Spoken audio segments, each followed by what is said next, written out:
الہی تیری چوکھٹ پر بھکاری بن کے آیا ہوں، سراپا فقر ہوں، عز و ندامت ساتھ لایا ہوں۔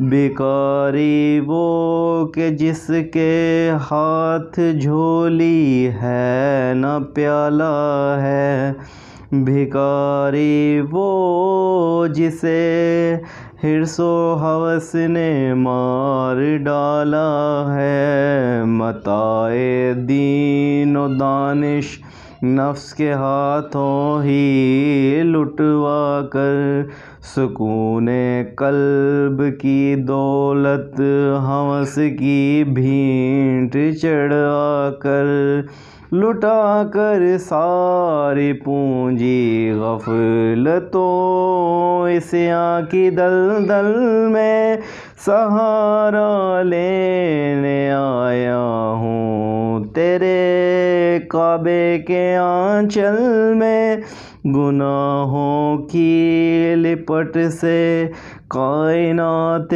قلب فسردہ، ارادے مضمحل ہمت شکستہ حوصلے مردہ، کہاں سے لاؤں طاقت دل کی سچی ترجمانی کی، کہ کس جنجال میں گزری ہیں گھڑیاں زندگانی کی۔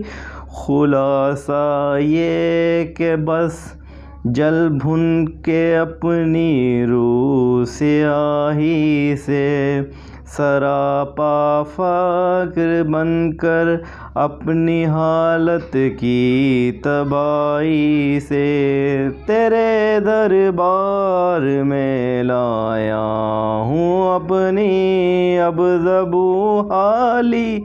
تیری چوکھٹ کے لائق ہر عمل سے ہاتھ ہے خالی، یہ تیرا گھر ہے، تیرے مہر کا دربار ہے مولا۔ سراپا نور ہے، ایک محبت انوار ہے مولا۔ تیری چوکھٹ کے جو آداب ہیں میں ان سے خالی ہوں، نہیں جس کو سلیقہ مانگنے کا وہ سوالی ہوں۔ زباں غرق ندامت دل کی ناقص ترجمانی پر، خدایا رحم میری اس زبان بے زبانی پر۔ یہ آنکھیں خشک ہیں یا رب انہیں رونا نہیں آتا، سلگتے داغ ہیں دل میں جنہیں دھونا نہیں آتا۔ الہی تیری چوکھٹ پر بھکاری بن کے آیا ہوں۔